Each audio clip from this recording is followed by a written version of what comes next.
Gunline, gunline, gunline. Fire mission coming down. I'm your host, Lopez. You're listening to the On the Gunline podcast midweek memo, where we'll discuss random bullshit that's been going on just to keep y'all up to date till we get to the weekend, where I'll have another episode for y'all. And bottom,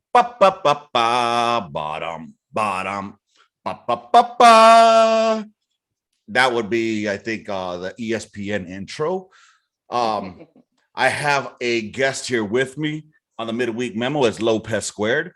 And the reason I brought him on here is because I think he probably knows a little bit more regarding sports than I do. But before we tap on that, I do want to mention, apparently there was a blackout. Did anybody hear about a blackout? The world stopped for a day. Oh, man, yeah. Because I heard that the Raiders got crushed. Isn't that the blackout people were talking about? They did get crushed. I heard they got fucking stomped on in LA. You know what I'm saying? But no, seriously, about this blackout, I honestly had no fucking idea, bro. I was at work. I went to the office to work. And when I'm at the office, I really don't have time to check on my fucking socials because I'm actually trying to work. Yeah. Versus being here at home where I'm just like, I'm going to twiddly dumb check Facebook. So what happened? Do we have any idea? Yeah. So the blackout. So Mark Zuckerberg is saying it's just like, it was like a server just going down and a big issue that was happening. But what we know is the night prior, there was a whistleblower who was speaking on, she was an employee at Facebook. She's worked for Google and Pinterest and stuff like that. And so she was speaking on, she actually took 10,000 pages of research done by Facebook. And she was basically letting 60 Minutes know that they do like to show the stuff that's going to get people engaged as far as like harmful, like, oh, you're a Republican, so we're going to show you Democratic viewpoints to get you to engage with them and kind of sit on Facebook all day and fight. Right. And so I'm assuming that had something to do with it after that, because she also brought up that after the election, they kind of did away with with some of the programs they did, like the misinformation programs and stuff like that. So I'm assuming it was tied in. They're trying to say it's not. It's funny you brought that up because I watched the grilling that they did on her ass in Congress. And as far as like the algorithms and all that good shit, which, by the way, I appreciate you liking, subbing, and fucking commenting. And all y'all on the YouTubes and whatnot, do me the same solid, man. Like, subscribe, and I don't care if you comment in there that I'm a piece of shit. If you dislike anything to get the fucking algorithms going, because apparently that's how shit works.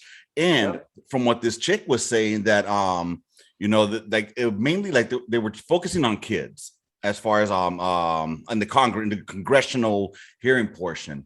And just to let y'all know, this is completely starting off with what we weren't going to start off with, and it's not political. It's all about fucking actually Zuckerberg being a dick. We're supposed to talk about the blackout. I didn't know about the blackout until afterwards. Honestly, all of y'all that got affected by it because it did stop the world. People were complaining and bitching about it. Get a fucking life. But anyways, now that there's no longer a blackout, though, do me a favor. Go to givandals.com and pick up this sweet shirt right here. Hey. And if you can't see it, it says U.S. Army Shark Attack Veteran.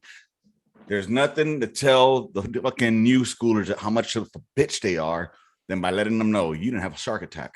I did. Yeah. You know what I'm saying? You can even get an old man hat like the one I'm wearing that says, mine is different, obviously, but I'm just saying, rub it in their face a bit. givandals.com. To kind of explain what a shark attack is, imagine doing everything you're told correctly and still getting yelled at 2 inches away from your fucking face. Because it doesn't matter what you do, you're going to get yelled at, you're going to get harassed, and you're going to fucking be feeling some stress. Yes. For those that don't understand it, it's just part of the culture to basically break you down mentally. And it's a rite of passage in a way. Yep. You get yelled at, you get smoked the fuck out.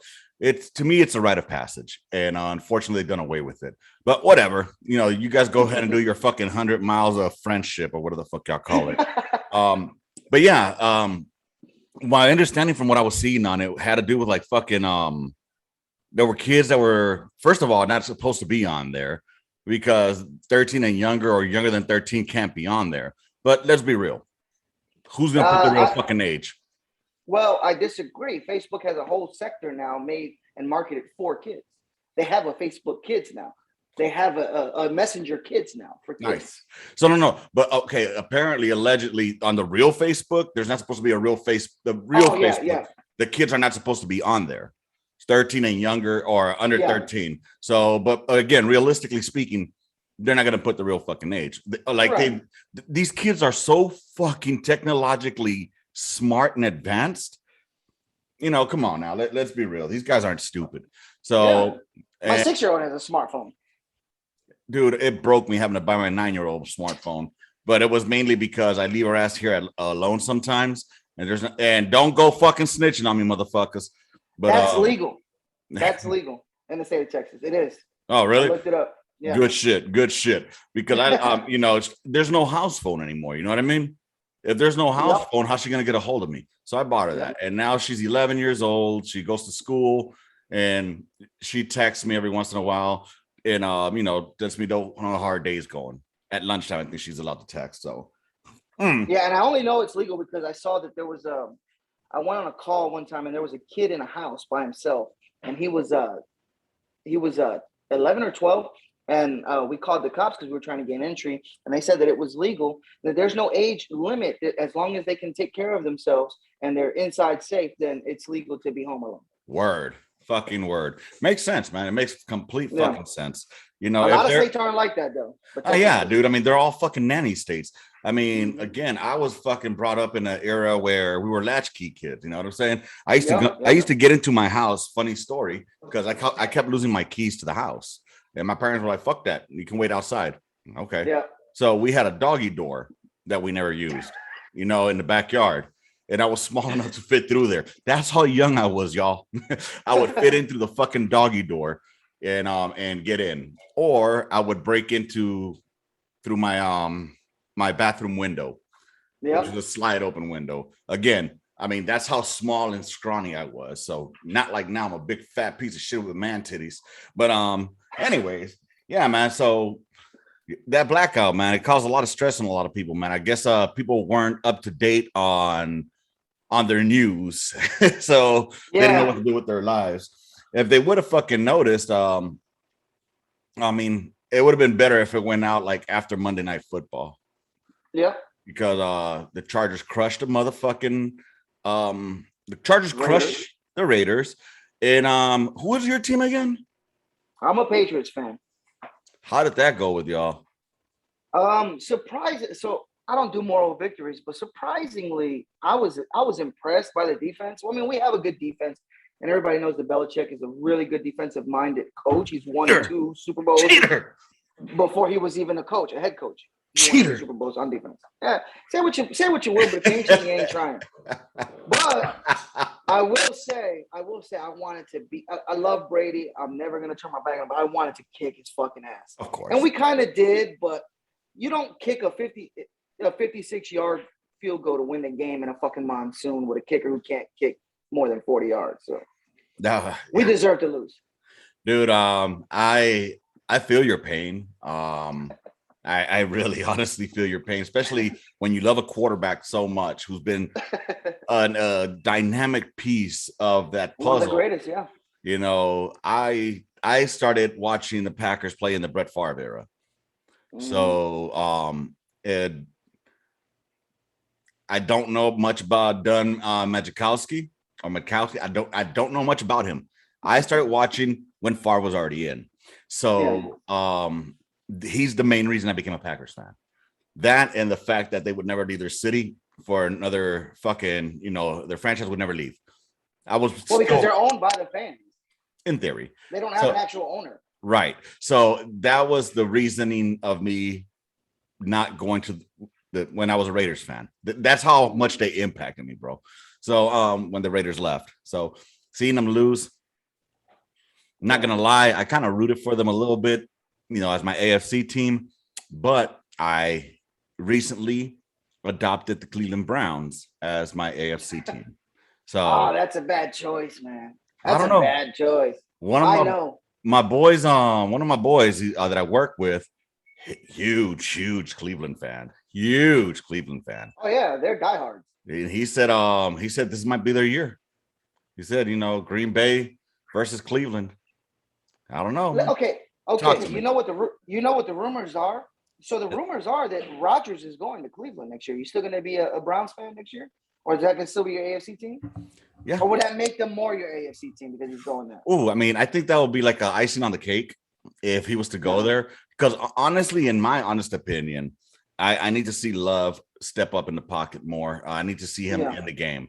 I get that we're still, we're still trying to take advantage of having Rodgers with us because he still can sling that motherfucking ball. Oh yeah, and I don't want to. He was MVP last year.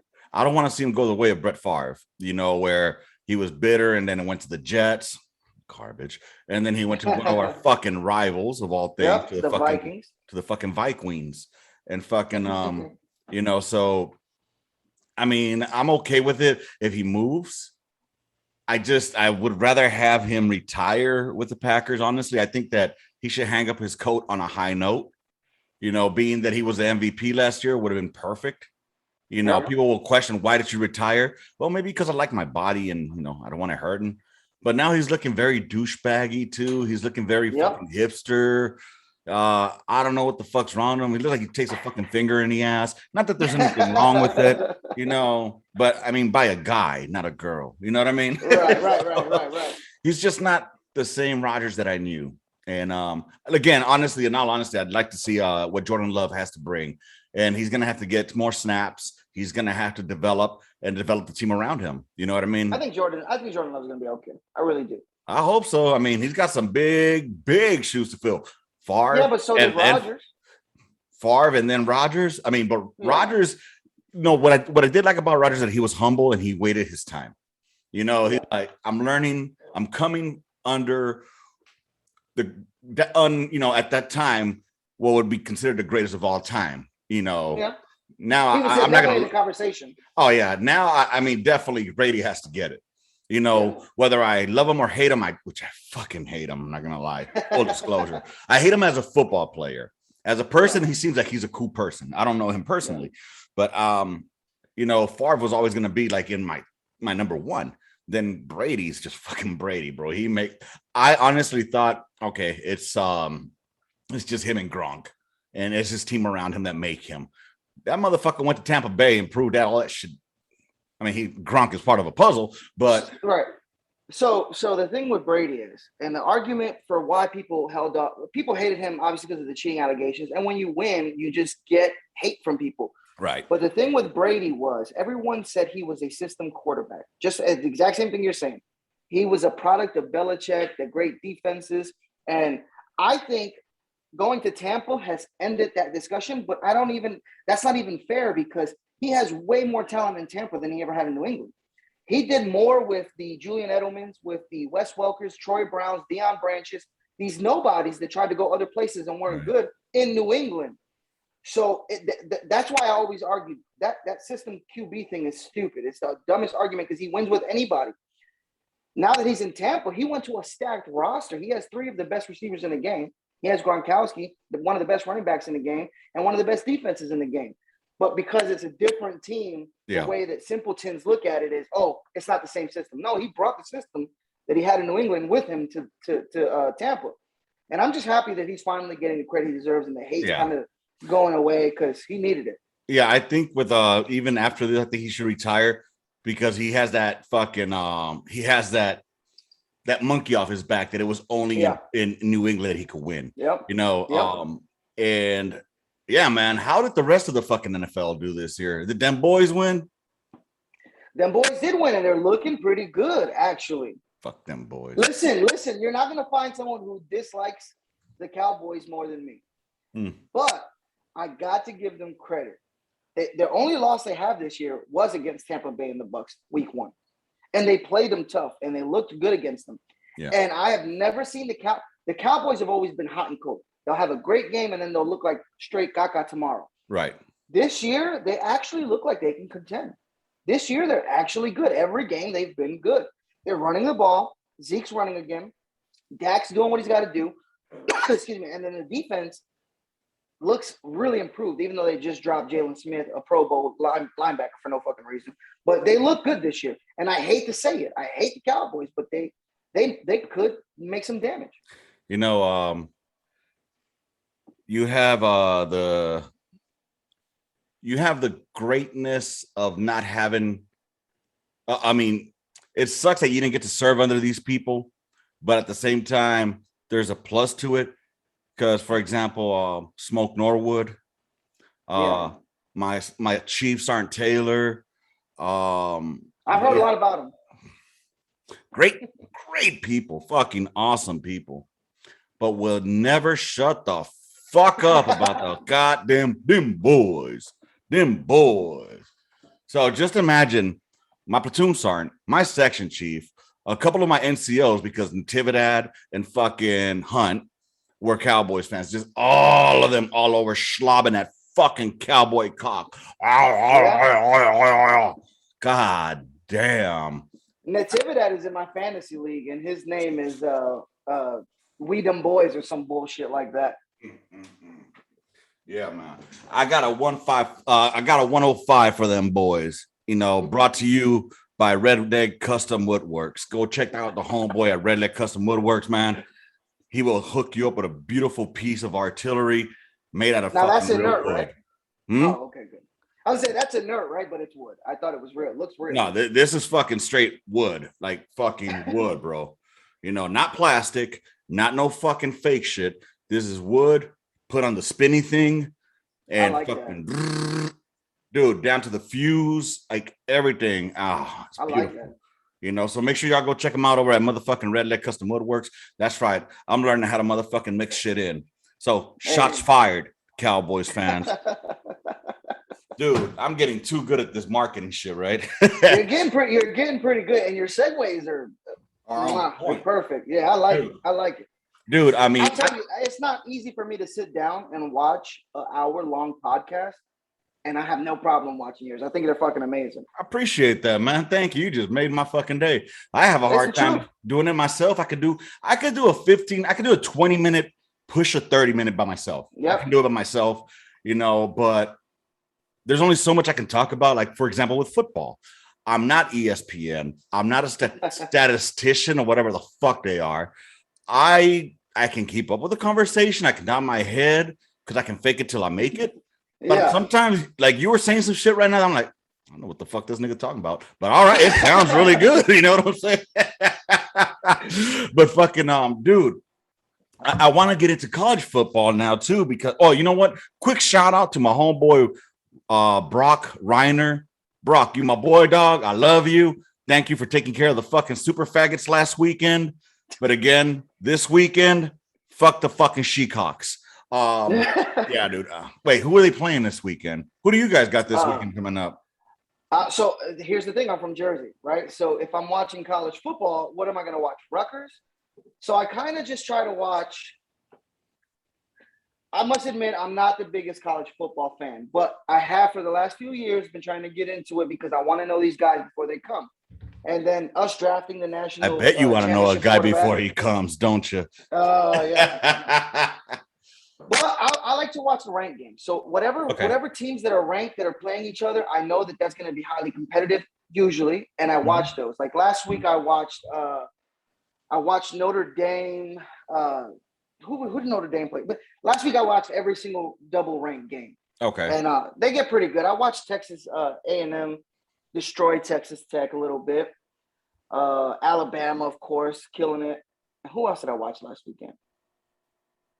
It doesn't matter. But yeah, I'm trying to get into college because when I watch the NFL draft, I got to look up these players while they're talking about them because I don't know much about them. Right. And last year I started because I knew we were going to need a quarterback, and I got the guy I wanted. I wanted Mac Jones, and he won the national championship. So hell yeah, dude! I'm telling you,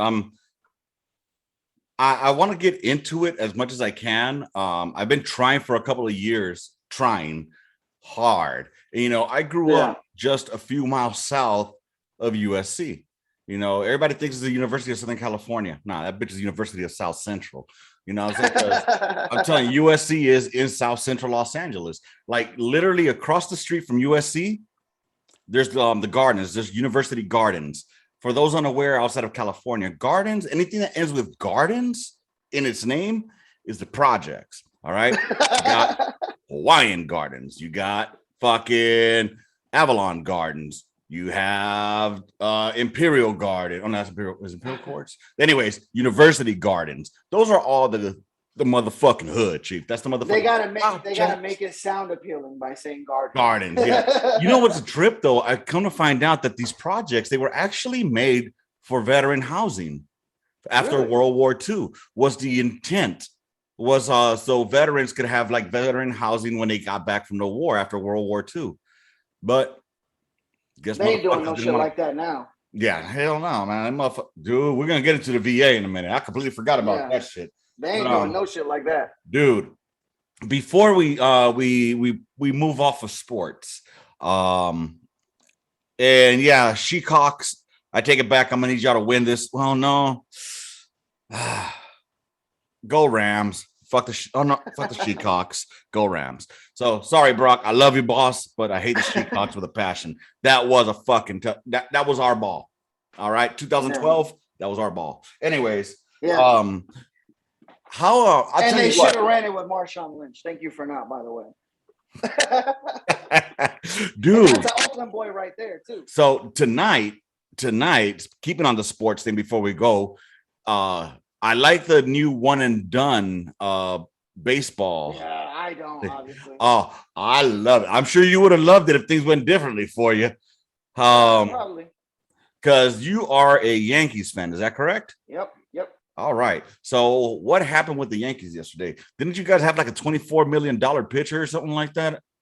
$324 million pitcher. Come mierda. Dude, take the 3 out of the way. Take the 2 out of the way. I'll be a $4 million pitcher out there. He made $30 million this year alone. Goddamn, to lose. Anyway, go ahead. So was it a good game at least? Did you guys watch it? Because I didn't watch it. I'm not gonna lie. Yeah, I watch so I'm a big Yankee fan. I watch every 162 game of the season. And then I'm obviously the playoffs. But this year I could have told you that was gonna happen. Because you know who I wish we were like? Your LA Dodgers. They know how to fucking build a team. And not only do they know how to build a team, they know how to apply that pressure. Who won the World Series last year? The Dodgers did. What did the Dodgers do? They go out and get the best available pitcher in free agency in Trevor Bauer. Now, that didn't work out because he had some allegations and he didn't play the rest of the year. But what do they do at the trade deadline? They get Max Scherzer, a World Series winning, one of the best pitchers ever in the game. And they have the best shortstop in the league in Corey Seager. And then they go and get Trey Turner from the Nationals, another great shortstop. And they just fucking add on and add on and add on. And they use their might. Baseball is not like other sports. There is no real hard salary cap. The big market teams should be better because they can spend more because they make more. Mm-hmm. The Dodgers understand that. When George Steinbrenner died, the boss of the Yankees, the owner, his son took over. How? Ever since his son took over, he's been trying to be cheap. He's been trying to not go over the luxury tax because the way it works is there's like a $200 million payroll. And if you go over that bracket, there's like a small luxury tax, which would equate to a couple $1 million. To him, it's nothing. It's pocket change for a multi-billion-dollar business, which the Yankees are. They're the most. They bring in the most revenue of any sport other than the Cowboys. I'm just thinking, like listening to the last name Brenner. Yep, Steinbrenner. Sounds a little Jewy. It is. So it is. They are. Well, there's your money problem right there. But his father was like what the Dodgers are now. Gotcha. His father would literally fire a coach in the middle of a fucking game if they weren't doing what he wanted them to do. Damn. He would go out and sign the best players every year. He would apply that pressure, and that's why the Yankees have 27 world championships. So they bought their world championships. Yeah, but so did the Dodgers. That's what baseball is. The only team that doesn't is the Rays, because the Rays are a small market team, but they have good people running their organization and they know how to scout, draft players, and they understand that before we got to pay you, we'll trade you and we'll bring in prospects that are very good. I think, and that's great and all. I would love to see I guess I'm more of a dreamer, you know, a legal dreamer. All right, legal dreamer. Let's get that out there. I was born here, goddamn it. But I'm more of a dreamer of. I would like to see sport teams being represented by the populace of the city they're from. You know, because then we can really see who's the best at what sport, which people are the best at what sport. You know what I'm saying? You know what? You want to play for the LA Dodgers, you better be homegrown. You know what I'm saying? In LA. Yeah. Or Cali, yeah. Or in SoCal, in the greater LA area, the neighboring counties. Cali has multiple teams, yeah. Right. I mean, don't get me started with the LA Angels of Anaheim. Well, they're not even in LA, but I'm talking about the San Francisco Giants, who are really good. Putos. Yeah. They're the best team in the National League. Fuck them putos. Fuck super faggots. All right. I hate them. And I'm not saying it in the fucking way that people might get offended by. I do get you like. You know what I'm saying? Yeah, I can't stand them, dude. Look, for those that don't understand California, they are the hippies. It's because California is divided into three. All right. You got Northern Cali, Central Cali, SoCal. All right. So we're basically 3 states in one. I consider NorCal Southern Oregon. And they're 3 different fucking ways of life. Yeah. And what sucks is SoCal, we also got San Diego. You know, and I don't like San Diego. I love it as a city, but I hate it as a sports team. Anyway, so fuck the Pods too. Padres are good too, man. That division was hard, man. There was 3 teams that could have came out of that, just like the Yankees division, the Red Sox, the Rays, and the Yankees. All 3 made the made the wild card or made the playoffs. The same could have been said for the Dodgers, Giants, and Padres. Yeah, those divisions are hard. And just like on the gun line, y'all, you have somebody who is a definite ESPN nerd that knows all the stats. And you have the guy that just says fuck them because he fucking hates them. That's this guy right here. All right. I cannot shoot out the shit. And it's impressive. It really is. I wish I had the capacity to want to know that. You have to be lazy. No, not lazy, but you have to be really into dedicated. It. Like, I mean, I can support my team. And I'll fight a motherfucker over a team. I might not know more names than whoever the fucking is played on the ESPN fucking highlights. Right. I might not know any more than them. But I will fucking throw these goddamn hands, which are rated equal to everyone, because of that. You know what I'm saying? Dude, so I'm sad to see that your Yankees have gone, because I would definitely love to see a LA, New York fucking World Series. That's what everybody was predicting in the beginning of the year, but I knew that it wasn't going to happen. Be like, when was the last time they won? In 1980? Who, the Yankees? Yankees and Dodgers. 2009. They went together. It was in the 80s. The Yankees won. So the Yankees hold the series against the Dodgers. But even if we somehow would have made it, there was no way I don't think anyone's beating the Dodgers. Honestly, I really don't. They're just too fucking good. Every position on their team is an all-star. Bro. Every position on their team. I'm going to tell you something right now, okay? The Dodgers have let me down against the Cardinals multiple that's the times. Problem. And the Cardinals are shit hot from what I'm understanding. Yep. The only benefit is that they're playing in LA. And, LA is not a bitch-made team either, But it's going to be the rosters don't even compare. The rosters honestly don't even compare. The pitchers don't even compare. Dude, I just hope that Urias is out there on the mound today, because that's become my hero, you know, and tap in some motherfucking Hispanic Heritage Month up in that bitch. Yeah, you like that segue? You like that segue? I like it. Especially baseball, since it's all mostly Hispanics. Bro, they call it America's pastime. Brought to you by Cuba and the Dominican Republic. By Central America. Fucking yeah, dude. It's fucking it's funny as fuck, man. But Dodgers, I'm out there for y'all. I got They're gonna get it. They're winning tonight. I got my Puig autographed hat. It can't see it anymore because this dude is a head case. Bro. So let me tell you a quick story of how this happened. I teased it a bit on the video that I sent out, right? So I went to go see the Dodgers play the Rockies. It was me and my homeboy Cabrales back then. Still my homeboy now.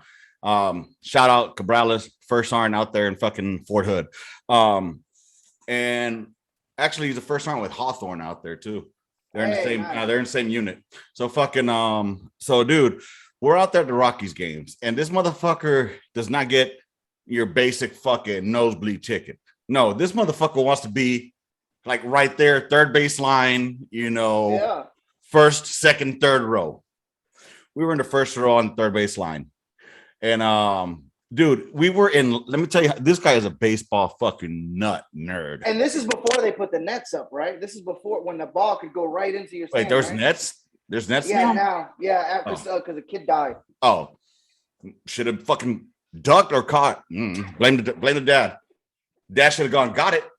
But hey, Nick or duck, motherfucker. Keep your eye on the ball. He took that shit literally. Damn. But fucking all of Major League has them now. Gay. But see, it's that fucking Brady rule now going out to the motherfucking league. Now, anyway. So fucking we're out there, dude. Yeah, there was no nets there. So this is back. I can't even remember how long ago it was. I was still in, so it's over 6 years ago. So probably about 7-8 years ago. We're out there in the Dodgers came to play, and dude, the gates hadn't even opened yet, and we're fucking already at the gates. That's how much of a nerd this guy is. I'm thinking he wants to show us so we can pregame, slam a couple, get fucked up, right? Nah, we pre-gamed for like one beer, and then he's like, "Hey, fool, we got to go to the gates." Like what? Like yeah. So we go to the gates. They open up the gates. I bullshit you not. You would have thought this motherfucker was running from the Migra, dog. That motherfucker started boning out, just woo, running. I'm like, where you going, fool? He's like, so we can get some autographs, fool. So I'm like, okay. So now my fucking ass is running. Bro, I ain't about that life. I didn't know it was like that. You know what I'm saying? I always wondered how people would get him. But this motherfucker, we ran, bro. Yeah, they get him like during batting practice before the game starts. Exactly. So we're out there. He wanted to get Kershaw, but Kershaw wasn't even, he ain't coming out. But so we go out there, dude, and we're seeing fucking we've seen the Dodgers warming up, tossing the ball around and all that shit. We're all fucking super excited. I'm excited because I ain't never been this close to the fucking field in my life, Right. And who's right there? Justin Turner, Yasiel Puig, fucking what the fuck was that beaner's name? Is it Adrian? Oh, Gonzalez, yes. Gonzalez. Okay. First baseman, Adrian Gonzalez. All these motherfuckers are out there, right? Really good power left-handed bat at first base. So retired now. Check this out. They're throwing balls into the crowd, here and there. There's some little kids around us and shit. And fucking, you know what? That's why he wanted to fuck me up. Now I remember. Okay, so what was the little fast black guy's name? Oh, no, there's a lot of those. Yeah, there's a lot. I might as well just say the one with the hair. But fucking dude, fucking anyways, so who is it? Turner has the ball. I think Justin Turner has the ball. I'm not sure if it was him or not. It was somebody, but they throw a ball, right? Coming into the stands. And I got my glove. And you know what I'm saying? But he's like chucking it over to this little kid right here. And I already know where it's going. But dude, here's the thing, bro. Here's the thing. I was gonna catch it for him and give it to him, right? So I grabbed the ball and I'm bringing in the glove to me and I'm grabbing it. Yasiel is the one that threw the ball at us. Yasiel threw it at us. That's right. I grabbed the ball and I'm holding it. I'm like, oh shit, and I'm gonna give it to him. And Justin Turner's looking at me like, hey, give the kid the ball. I'm like, I was going to, man. He's like, you're a fucking bully, aren't you? You big bully. Dude, but he was just saying it at a jest, joking. He's like, you big bully. I was like, I ain't no fucking bully, man. Anyway, I gave it to the kid and shit. And Yasiel had this look on him like, I'm gonna remember you, motherfucker. Yeah. You know what I'm saying? I felt like he was gonna fucking beam one of those motherfucking balls right at my ass since I was at the goddamn on the line, on the third base line. Anyways, continue with the story. They're starting to give fucking autographs now, right? They're getting ready to wrap shit up and they're giving autographs. And I had just bought that fucking hat at the mall because I couldn't find my original LA hat. So I had to go to the mall, buy that one. Fuck it. I grab it. And Cabral is like, hey fool, they're coming here, fool. I'm like, I know. And he gives me his ball. He had a ball, right? So I'm like, all right, give me your ball. Since I was closer to him than he was. And Cabral is kind of short, so he has little arms. He's like little T-Rex arms versus me. I can like, put that bitch all the way out there, right? So this motherfucker, dude, fucking Hafid, man. He starts just pushing me into the fucking kids, bro. I'm like, don't kick back, pushing me, man. I'm almost fucking falling over the rail. You really do look like the bully the Turner was calling you. Exactly. So I'm getting pushed into the kids, almost over the rail, and I have the hat and the ball in there, and I'm like, Yaciel, por favor, me lo puedes firmar, por favor, because I don't know how much this motherfucker knows English. That motherfucker. That motherfucker. He's fresh off the raft. You know what I'm saying? Yeah. So fucking but he got it. I don't mean to interrupt your story, but real quick, do you know his story on how he got here? Oh, you got to look it up. The dude was like sold by the cartel. This dude had to pay millions to the cartel. The cartel got him here. He was in Mexico first. Oh, yeah. Yaciel's story. I understand why he's a head case. He's been through a lot. Damn, he had to run from Cuba. No shit. Yeah. Dude, so I finally get it. I'm getting it here. I'm getting pushed by fucking Cabrales. He pushes me, and my hand goes into fucking Yaciel's fucking body pretty much because motherfucker's pretty big, fucking gorilla looking motherfucker. And anyways, he grabbed it. And he signs the ball, and then he grabs the hat, and he's giving me this look like, I'm like, oh man, this motherfucker about to whoop my ass, dog. He's about to hurt me, and I'm like, gracias, Yaciel, gracias, te lo agradezco muchísimo. And then Hafid's throwing his Spanish, sí, güey, gracias, te lo agradecemos mucho. Like, bitch, why didn't you come up here and fucking get this goddamn out? Pushing kids out the way. I know. He used me as his fucking puppet, yo. I was a battering ram for this motherfucker. But at the end of the day, I got that fucking autograph over there. That's dope. And I was told, don't wear it anymore. So I never wore it. Unfortunately, something happened. I don't know. I was going to another LA game or to a LA support something. And I couldn't find my LA hat, which is now currently up there. That's the one that I normally wear all the time versus that one. Right. But now it's faded away. So, and I mean, you know what I would have done? I would have had it stitched over it. Like had them stitch lettering above where he signed it in the same way that he signed it. That would have been fucking dope. That would have been dope. I wanted to put it inside a case. Yep. But I mean, it's not like it's gonna be worth anything. He ain't. I ain't heard from that motherfucker anymore. So. Well, he's not in the league anymore, but because he's fucking crazy. He never lost his talent. That dude has been every time he played, he was a monster on the field. A gun, his cannon. Like I don't think I've ever seen someone with a better arm than Yaciel Puig. Yeah, that motherfucker could throw you out from center field if you wanted to. Dude, I've seen that in very rare occasions, which is fucking badass. To see a motherfucker just launch that shit from either center or right or left, whichever those outfielders, wherever they're playing, they can launch that shit all the way to home. Bro, you're a fucking beast. We know what you be doing at nighttime. You know what I'm saying? That's where you get that muscle. Hell yeah. That's why one arm is always bigger than the other, man. You ever notice that? You can tell which person's left-handed or right-handed just looking at their arms. Let's go ahead and see your arms here.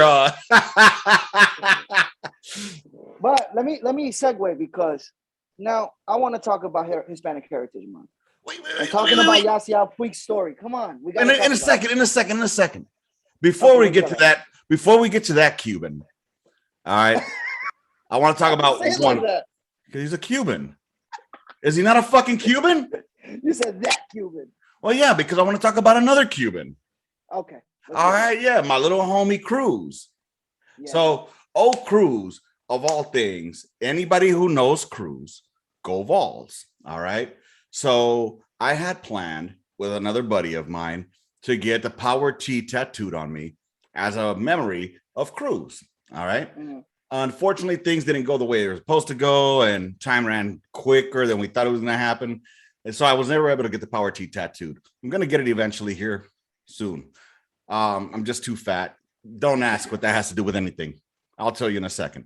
But anyways, so I'm at the fucking Goodwill this weekend. All right, I'm at the Goodwill. And I was looking for a bicycle because bicycles cost $2 fucking much, bro. Yeah. Too much. Oh my fucking God. I went to Wally World. I went to fucking Target, you know, to look for a bicycle, a cheap one. I'm not a motherfucker that's about that bicycle life that spends $800 on a bike. I get there's motherfuckers that do that, right? Cool. More power to you. I just want to do this because I want to take my kids out on bike rides around the block, and I don't want to fucking ride a fucking Pee Wee Herman bike, which Right. I think about it, would be badass. But I wanted like a mountain bike, you know, that could take off trails, right? So I'm out there and we're in the toy section looking for shit. And my daughter finds a fucking little cat that she wants. Okay, it's a Build-A-Bear cat. And all of a sudden, I see a little gnome. This little gnome has a power T on him. Wow. And I'm like, what are the odds? And I'm thinking like, wait, is that University of Texas or is that going to be the Vols? But then Texas has the Longhorns, right? As their fucking. So lo and behold, I found this little gnome. Yeah, that's definitely Tennessee. That color is definitely Tennessee. Right? So yeah, I think it is. Yeah. So I found it. Oh, trust me, I looked it up. So I looked it up, and sure enough, this was a fucking university, or is it University of Tennessee or Tennessee University? Whatever. It's Tennessee a fucking university. Yeah, go Vols. And so I was like, and it's the right size, it's about Cruz's size. You know what I'm saying? So I'm like, fuck, it's Cruz's height. It's the Vols, got the power T on it. I'm grabbing this bitch. So I grabbed it. My kids were looking at me like, why do you have that? Like, it's a long story. But now my little homie Cruz is here with me. That's fire. I like that. I like that. That was why before I went to that Cuban, I wanted to talk about my Cuban. So, ladies and gentlemen, I introduce you to Cruz II. Or I like it. Little Cruz. I don't know. I'll think of a name. But Cruz is already little. So you he's it's the same height. Almost the same weight he would have been when he got out. So yeah, dog. This is my story about Cruz, and I like that. I like that. Yes, sir. So now moving on from this Jew. Wow. Oh my goodness. Sorry, Kowalczyk. I was thinking about you. But no, moving on from that Cuban to another Cuban. We're gonna go ahead and touch a little bit on Hispanic Heritage Month. Apparently, that's Hispanic Heritage Month. It's from September 15th through October 15th, I believe it is. Yeah, it's not even in 1 month. It's not even in 1 month. Between 2 months, right? Yeah, it's crazy. I mean, it just gives the black folks another thing to bitch about. But yeah, I said it. But no, honestly, I have my own opinions on Hispanic Heritage Month. But before we get to those opinions, please tell us about the great Black Hispanic hope. Yes, Latinx. Yeah, the story of Yasiel Puig. Let's hear it. Oh no, dude, it's crazy. So this dude, the reason why he always like wanted more money and why he was such a headache on the field and always wanted a bigger contract was because that dude was in debt. So that dude defected from Cuba. So he was a part of the Cuban national baseball team with his brother. Okay. He tried to leave multiple times and got caught and brought back. From Cuba? He was able, from Cuba. He never got the dry land? Yeah, because what Cadastro was doing, what Fidel Castro was doing was he would literally pay people to snitch. Oh, okay.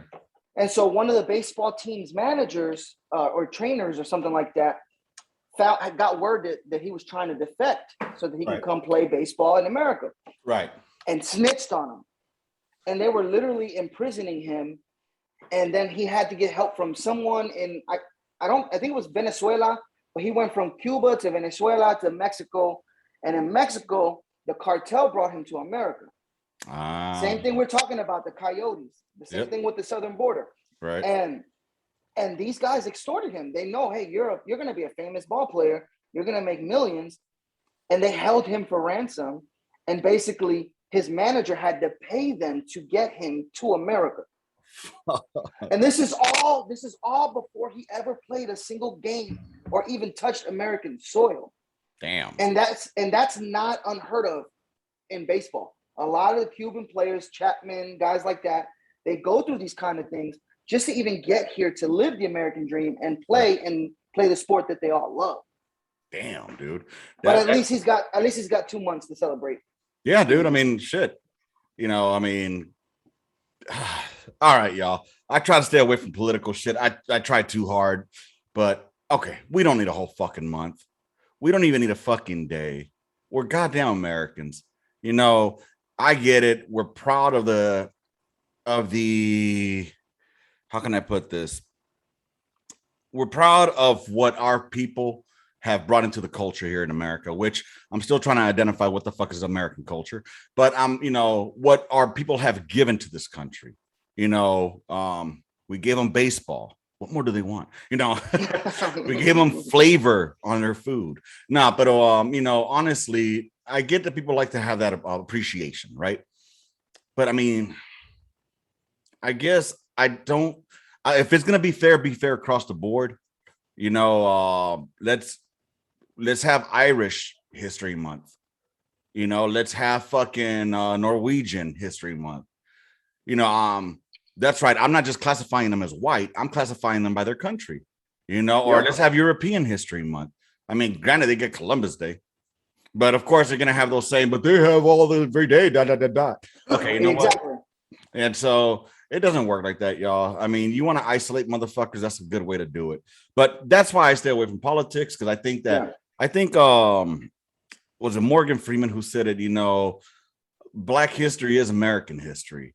You know, so it's all American history. Now, what I normally did at work, because I was part of this engagement group at work, what I would do for Hispanic Heritage Month, because we had to fucking promote that shit, or even as an EO, I would just put in like the sacrifices that they've made, or what contributions they've given. For example, like, you know, one of the first admirals, Farragut. You know, he was he was of Spanish descent, you know, or how many fucking Medal of Honor winners are there per capita, you know, or whatnot. I'll just throw simple facts like that of their heritage, you know what I mean? And accomplishments. Yeah, you know, and I get it. That's cool. I mean, I'm sure a lot of folks would know that they're Hispanic just based on their last name. But I do also understand that there were some circumstances in where they had to change their names. So, for example, like Rita Hayworth, you know, she's actually fucking Latina. Fucking then you got the fucking Charlie Sheen and his dad Martin Sheen. You know, they're Hispanic. Yeah. You know their brother Emilio? I know Emilio, but I didn't know they were Hispanic. Emilio's a first name, so like I can give you a name Jose. I didn't know they were No, but Hispanic. His name, what is it? Emilio Estevez. Esteban. Emilio Estevez. Emilio Estevez. That's his name. Well, get this. Martin Sheen, the dad, his name is Ramon. You can't get more beaner than Ramon, bro. I didn't know this stuff, man. Yeah. So but back then he had to change his name in order to get work. You know what I'm saying? So Anthony Quinn, another one, you know, so I would bring out shit like that just for knowledge purposes, but it's not like blatantly out in your face, fucking, you know, everybody gets a tortilla, you get a tortilla, you get a tortilla. Let's all have tacos, you know? And that's another thing I hate, bro. Being that we're not Mexican, you probably get this too. I'm tired of everything being fucking Mexican. All right. Check it. Just because it's Hispanic heritage, I don't look like the Tapatio man. All right. I'm not the Tapatio man, but we're all the same. And Mexicans out there, check this out. You're not your own race, y'all. You're the same thing as we are. And that's a fucking mestizo. And get that through your fucking head. You're part white and you're part fucking Indian, whether you like it or not. All right. And then some of us are part black also. That's the only difference. But we're not one race, right? So what race is a Puerto Rican? We're exactly. We're a mixture of all races. Right. Exactly. We don't have Asian in us. Bro, our people came from Asia originally. Think about it. They came down Bering Strait, down this way. Have you? Okay, bro. Are you talking about natives? Are you talking about natives? Yeah. Okay, then yes. Yeah. They are natives. I mean, unless you want to go black on this and say we're all black, you know. We're all African. Bro, I am so tired of these motherfucking Afrocentric motherfuckers telling me that the original fucking Native American was black. and that America and the globe is backwards. That's the newest shit I've seen. That the Nile River is actually the Mississippi River. And I'm like, you know what, dude? You're lost, brother. You're lost. You believe what you want. Oh, well, look at those statues of the Olmecs and this and that and that. Yeah, bro. Have you seen my people before the conquistadores came? They did have flat noses. They did have big old lips, but that's because of the area that they're at. Do your fucking research, y'all. I'm not gonna go into it too much, but there's a reason white people have pointy noses and narrower pathways, and motherfucking people that live in the tropics and the Caribbean and stuff like that have flatter noses. There's a reason for all that. Look it up. Right. You know, I'll leave it at that. Look it up. But same reason why Asians have slanted eyes or squinting eyes. Well, he called them slant everything. Yeah, I know. I don't want to be offensive, but I didn't. I was trying, like in my head, I'm trying to figure out how do I say this. But yeah, but there's a reason. Like that. It's usually geography. It's usually based on where you're at. Where you come from, bro. And that's the thing. Like, why are white people so fucking hairy the more north they go? Oh, it's colder up there. It makes sense, right? But anyways, dude, dude, like, a lot of these folks need to understand that, you know, you're fucking part Indian and you're part fucking European. That's all there's to it. What? If your last name ends in an EZ, your fucking Indian family got fucked by a Spaniard. All right. Yep. Lopez, that means of wolf. All right. Yep. It comes from the word lupu, which is actually Portuguese, which means wolf. So Lopez, which is fucking EZ means of, is of wolf. So just a little fucking history on the last name, y'all. And it's not just Hispanics either. Like a lot of African Americans, I don't know what's the correct term. People of color, I guess is the correct term for them. Black. That's what I would always have called them my whole life. But so a lot of black people from America, right? Unless you came from like Uganda, unless your family came here from Africa, you're also mixed. You may look completely black because at some point your mixed ancestors had sex with another set of mixed ancestors, and that gene was stronger through the lineage. But America is a melting pot. When you asked earlier, I don't know what American culture is. American culture is all culture. American culture is a mixture. It's a melting pot of all cultures. It's the one land that this is supposed to be possible. Yeah. But unfortunately, that's another topic for another day, my friend. Because, I mean, we spent a whole fucking episode on that, and I still came out like, so what the fuck are we? But, yeah, dude. So back to the Hispanic Heritage. Happy Hispanic Heritage Month for those of y'all that celebrate it. Look, man, not everything is fucking.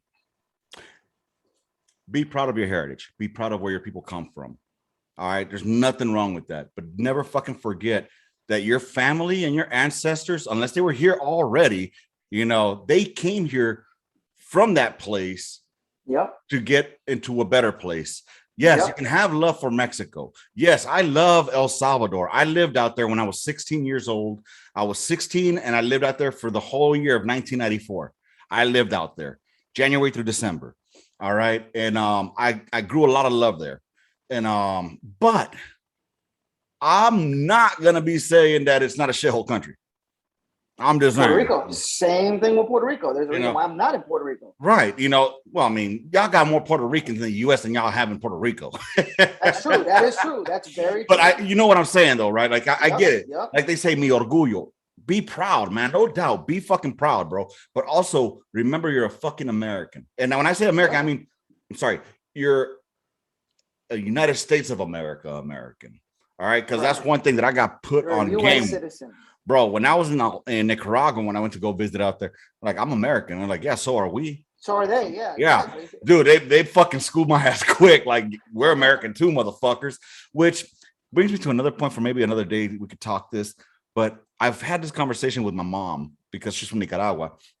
And I'm always like, why didn't Central America just become one fucking country in itself and then make money by taxing the South Americans coming through their fucking isthmus or whatever the fuck it's called into Mexico, into North America? Dude, you will get banged. But one she word broke it down. For that. Greed. I know you don't want to stay on it, but tribalism. Nationalism. Yeah, that's exactly what it is. Because you want your views to be everybody's. That's exactly what it is. And I told me and my mom had the discussion. She's like, yeah, because the Costa Ricans will want their capital to be there. Then the Guatemalans will want this there, and they want that. And But and it's unfortunate, and that just goes into our Indian heritage as well, where we love our land and we want our land to be the best, so we're gonna be proud of our land. But then you mix the European shit in there too. We're like, well, greed, motherfuckers. Yep. Oh man, I get into it with my mom sometimes. Like, why did the Spaniards have to come and fucking ruin, or the Europeans have to come over and ruin such a great thing? The thing is, even if it wasn't the Europeans, at some point somebody was going to. Mm-hmm. There's no way that we could have stayed living that same lifestyle forever. There's no way. We're gonna go into that, man. We're gonna go into that. Damn, dude, this is taking a lot more time than I thought it was gonna take, bro. But dude, we can do a part 2 some other day. Oh yeah, dude. No, I'm actually enjoying this shit. We've been going about an hour now. Yeah, actually, it has been an hour. Nice, right on. So fucking thank you all for hanging in there so far. We're gonna move on now. We did a lot of sports. I didn't think we were gonna hit sports that. I thought it was gonna be like a 10-minute conversation. Yeah. God damn. So you didn't know you brought this brain on for that. Yeah, for real, dude. God damn. You know what? I'm telling you, if I do another sports episode, I'm definitely gonna bring Brock on here. He's the sports guy that I know from work. He's a Seattle fucking Seahawks fan. He's actually from Iowa. Oh, nice. Yeah, but he has an interesting story on why he became a Seahawks fan, and I give him credit. That motherfucker is diehard Seahawks. Fucking Sheekhawks. I've been wanting to call him that at work, but I know that certain things get recorded. Yes, shit gets recorded, and next thing I know, I'm in HR. And I don't think he's like that, but if for some reason somebody views that, somebody overhears it, yeah. Yep. So yeah, dude. But he's a good dude, really good dude. So shout out to you again, Ryan. No, not Ryan. Brock. Fucking white people in their fucking names, bro. God damn. I'm sorry. 2 Hispanics named Daniel, Danny and Daniel Lopez. Dude, you got the name that I was supposed to have, but the nurse said, like, just call him Danny. Oh, Danny. God. I hate being called Dan. I hate that. Bro, my dad wanted to call me Dan. All right. My mom wanted to call me Daniel then, if I was going to be that way, right? Oh, so you're the happy medium. That the nurse came in with. And I was born on Thanksgiving Day, 1977. Nice. I was a nice tragedy. Huh? I said you were born on a tragedy. Yeah, dude. Hey, no wonder I'm the way that I am, bro. I was born on a fucking on a day of genocide. Day. Yeah. Oh, my Indigenous Day. But dude, speaking about fucking massacres, there's this movie that just came out. It's called The Many Saints of Newark. Mm-hmm. That's right next to my city I'm from. Okay, right on. New Jersey. So it's based on this show back in the early 2000s called The Sopranos. Yep. Great fucking show. If you've never seen it, I highly, highly recommend you watch this before you watch the movie. I was going to tell people watch the movie and then it'll lead on to what The Sopranos is, but you won't get a lot of it'll be funnier in some ways if you watch the show first and then revert to it. Okay, so there's a lot of people say that this was a massacre to the show. All right, that it was basically like Indiana Jones 5 to part 1. My aunt told me that. My aunt told me she did not like it. Really? I personally loved it. I loved the movie. I thought it was great homage. I think the place where people got angry at this movie was because during the trailers, they did put a little bit of emphasis, like there was going to be a lot more of Tony Soprano on there than was on screen. This ends up being more of a story of Dickie Moltisanti, who is like the mentor to Tony Soprano. So it's more like his a prequel. story. Right. It's the story of the person who would mold and guide Tony. But Tony's not in it very much. But the way they showed in the trailers, you're going to see like this fucking change in Tony to where he becomes the man that he is, which I think, honestly, the way they did it was great because now it sets up for them to put another prequel, a sequel to this prequel. About Tony now. About Tony in his formative years into the mafia, which doesn't exist. It doesn't exist. But that's my issue with a lot of these movie trailers and a lot of like these albums that come out and they do these pre-shows and they show a little bit too much. You get fans thinking they're gonna get a certain thing, and even though the movie or the album may have been a masterpiece, had no one said anything, you already formed a biased opinion on what you wanted to see, and you didn't get that, and so now you trash it. Exactly, dude. And that's exactly what it turns out to be. You know, a lot of the times we hype it up more than it's gonna be, and in our head, oh, it's gonna be an Academy Award winner. Nah, dude, you have to go in there unbiased. With the expectations of it's going to be good, but it's never going to be like the fucking show. Because the one great thing that I did like was that they used Tony Soprano's real son. So James Gandolfini, they used his son Michael Gandolfini, identical, splitting fucking image of him. Dude, I mean, same fucking glares, same gestures. I always like when they do that. Yeah, dude. So it was a great homage. You know what I'm saying? And I enjoyed it. I really enjoyed it. Was it a fucking, like the greatest thing since sliced bread? No. But I wouldn't say it was shit. Like a lot of people are saying it was garbage. I thought it was good. I really thought it was really great, to be honest. It was just a good way to pay tribute, if anything. You know what I mean? And it was cool to see like the story of Dickie Moltisanti, somebody that we heard a lot about, or that we heard about, but didn't know much about. And then getting to see like some of the main characters in the youth. Yeah, dude, it was pretty good. A lot of people didn't like it, and that is what it is. But there was some other shit that's been out there that I wanted to talk about, man. I wrote something here. Squid Games? Yeah, but I wrote something next to the Sopranos movie, and I can't understand my handwriting. Maybe you can understand it. I can't read what it says. I don't fucking know. It looks like Squid something. No, that says said so many. I have no idea. That's terrible handwriting, brother. You should be a doctor. Oh well, whatever. It must have not been that important for me not to write it correctly. But fucking following that, dude. Another great thing that was what you just mentioned, Squid Games. I had to fall in the hoop. I had to fall in line and see what the fuck was all about. I thought it was fucking really good, to be honest. Explain it to me, because I tried to and I couldn't get into it. So explain what the Squid Games is. Okay, so the Squid Game, you only watched the first episode. Did you watch it, or did you just I tried to get into it, but I couldn't watch it. So what it is, think of the Hunger Games mixed with, you ever seen this movie called The Cube? It sounds familiar. So The Cube, in the movie The Cube, there's these guys that wake up in a room. All right. And then they have to fucking find patterns or discover fucking ways to go from room to room. Each room has like traps. An escape room. Right. Yeah. So with this one, so all these guys have debt in Squid Games. All these guys are gamblers, degenerate gamblers that are in debt, bunches and bunches of money. It's set in Korea, and so fucking this dude, the main character, he's indebted to some bookies, I guess, or some loan sharks, and he's offered a position to participate in these games. In these games, they're not told from the beginning, you're gonna die. They don't tell them that.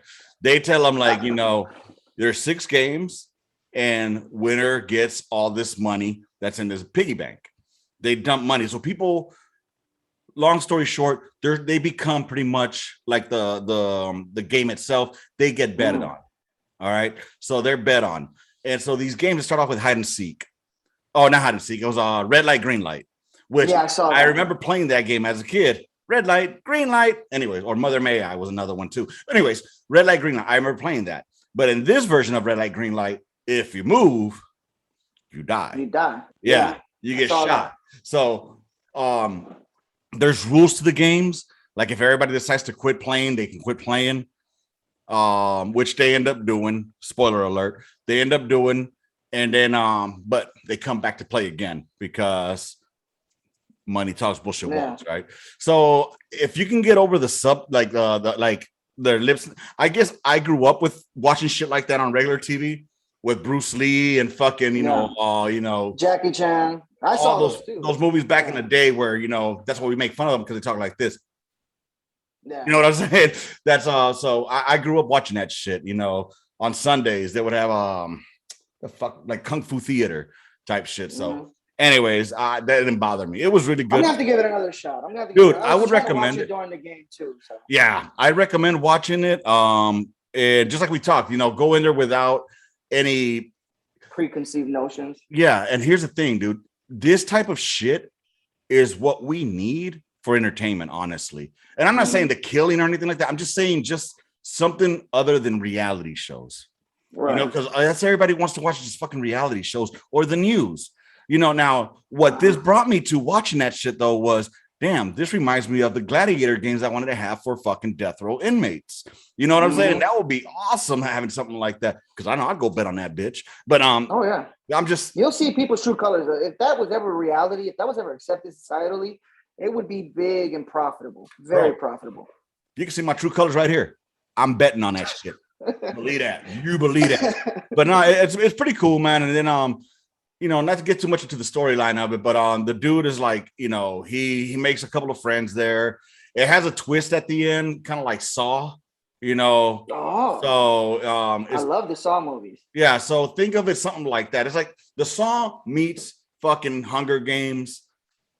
So kind of like that. It's entertaining, and it's binge worthy to me, and it'll have you think like, what the fuck? But I mean, it is what it is. And it's very fucking predictable. It really is pretty predictable, but it's still entertainment. You know what I'm saying? Now, one thing that I wanted to watch that I thought was going to be entertaining, but kind of like you, I only gave it one episode and I quit on it, was Manifest. So I like that movie. I like that show. See, and man, what you watching? You busy, man? You a busy man over there? My wife texted me. Oh, is she here already? She's going to wash her car now. Oh, I thought she needed to go. I thought you needed to go or something. No, I don't. I'm good. No, okay. She just wanted to let me know she was leaving. That's a good wife. That is a good wife. She's a great wife. Good shit.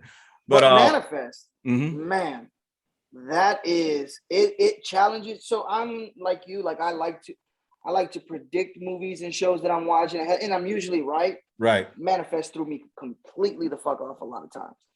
But the premise of it is it's like an intervention from God, but they also kind of make it scientific to where there was people studying something, and so there was 100 passengers on a plane.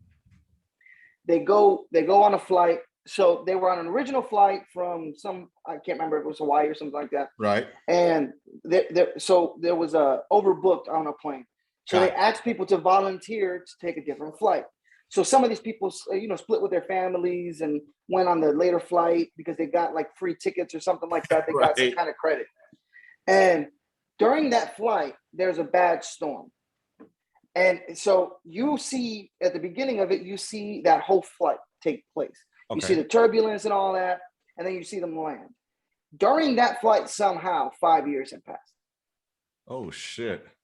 So these families had moved on with their lives, remarried. Some people committed suicide. Like things happened, people died. 5 years had passed in a time span to what these people felt like was just one flight. A quick flight, yeah. Yeah. And then they have so now they have like these visions, they see things. And they're called callings. And so each passenger, they can either all be connected or they can all each have individual callings. And so they're trying to figure out, what does this mean? And they come to the conclusion that, okay, we have to follow these callings, because if not, for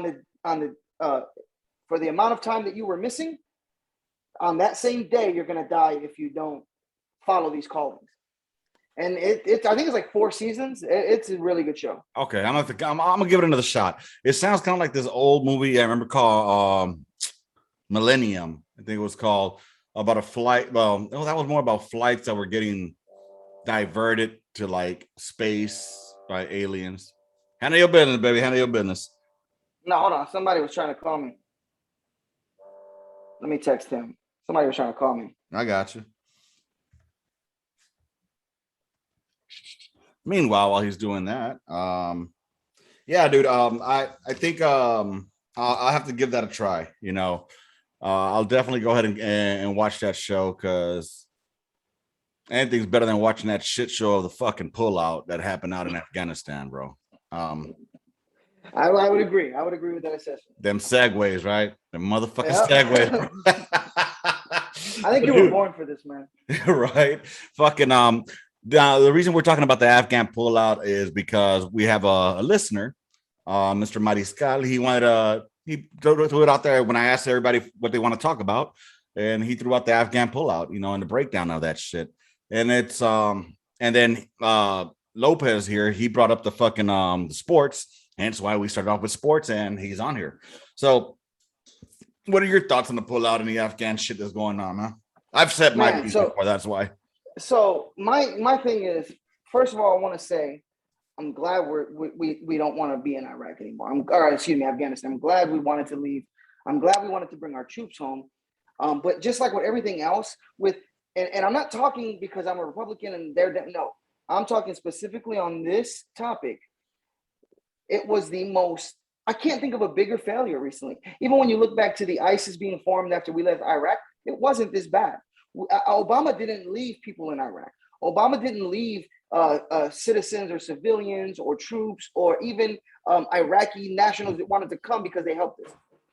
Mm-hmm. He had the wherewithal to, at the very least, take that and bring them back. He had the wherewithal to not leave equipment in the hands of people that you knew that your own generals were telling you a government that was going to collapse. Mm-hmm.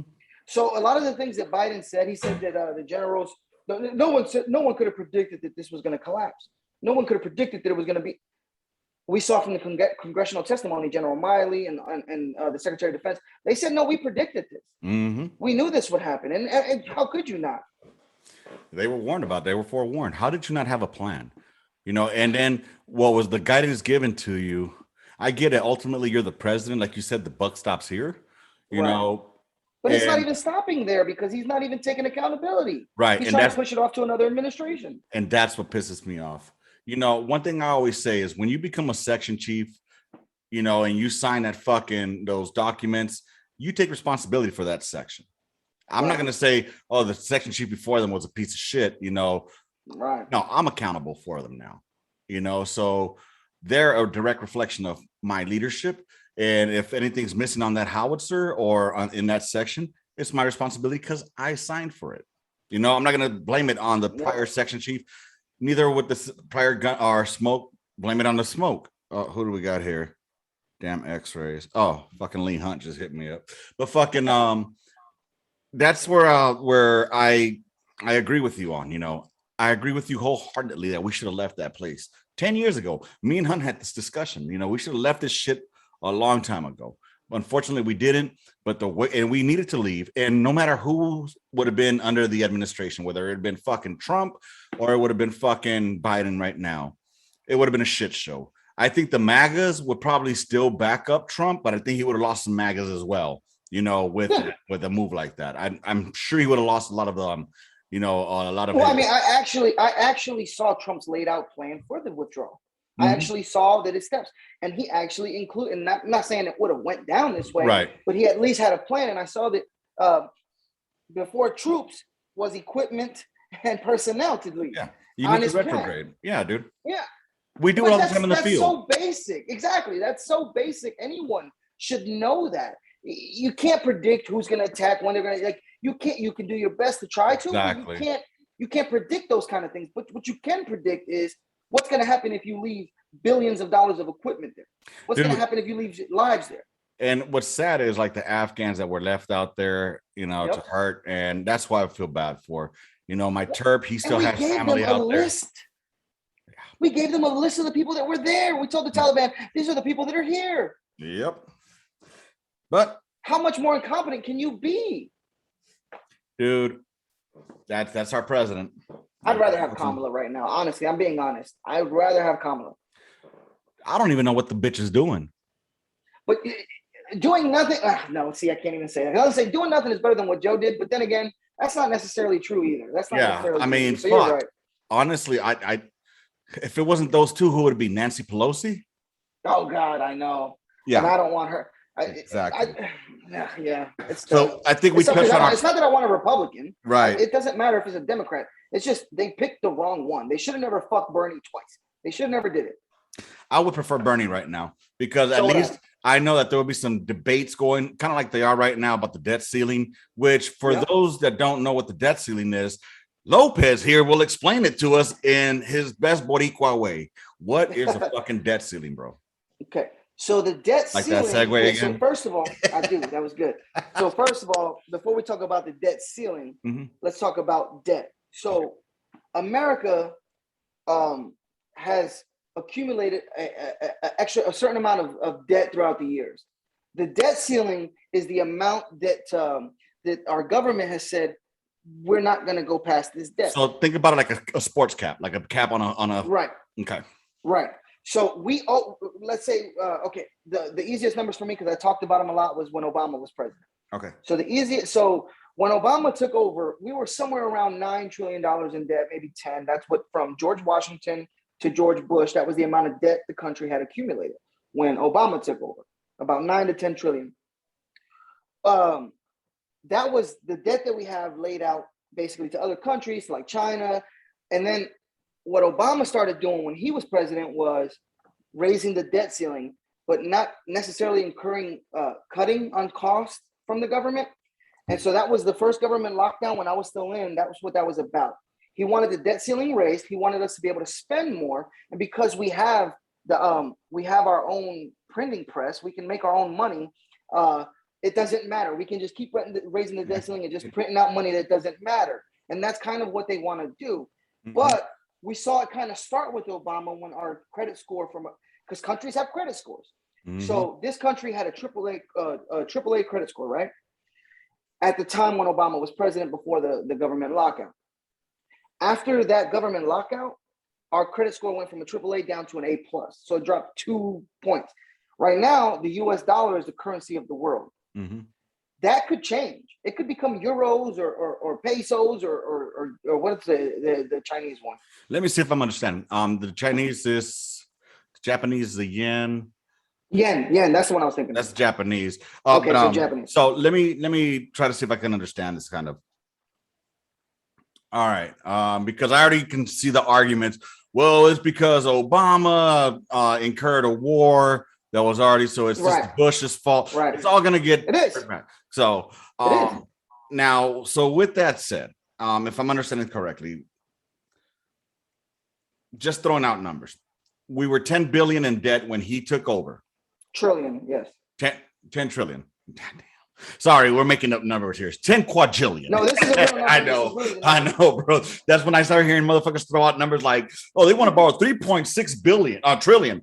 Like, we just making numbers up now, dude? Yeah, what the fuck? That's a crazy number, right? It sounds crazy. So downgrading from a AAA would be like an 850, and then to A+ would be like what's basically your basic 620. Yeah, something like that. Yeah. Okay. Okay, that's what I wanted to put in people's mind. Try to. Okay, so after Obama's 8 years, he had more than double the debt, and we were around 20 trillion in debt when he left. Okay. Now, I'm not saying it's all Obama's fault. People that would say that about Bush is correct. There were 2 pointless wars that were very, very fucking expensive. But it seems like we're now that snowball that it's rolling, it's just getting fucking bigger and bigger, and no one wants to stop the rolling. They just want to keep adding to it. 3.5 trillion in spending is what Biden is proposing right now. He's trying to tell you that you won't have to pay anything. Right. $0. It's going to cost us zero. That doesn't mathematically make any sense anywhere in the fucking universe. But that's what these politicians are doing from both sides. Trump wasn't a cheap. He was a big spender too. Obama, Trump, now Biden, they're all being big spenders. Well, because everything that they have been planned, has to get paid somehow or another.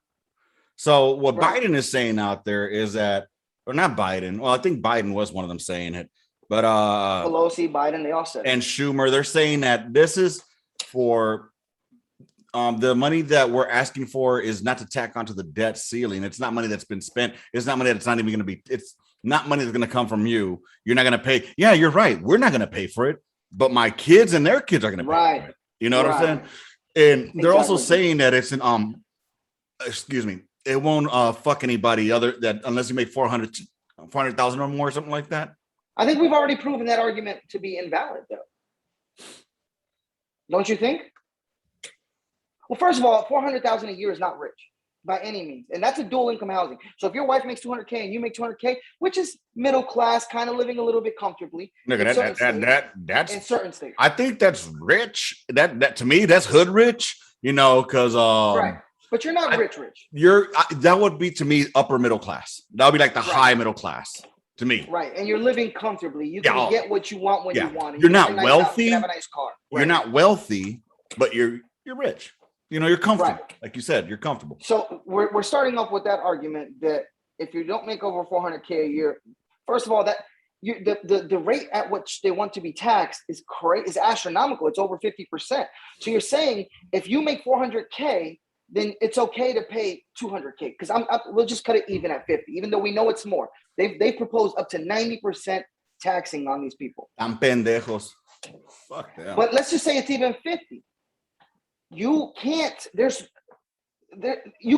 say half of your income gone because you make $400K a year. Now you are lower middle class just because you make more money and you work harder and you earn more.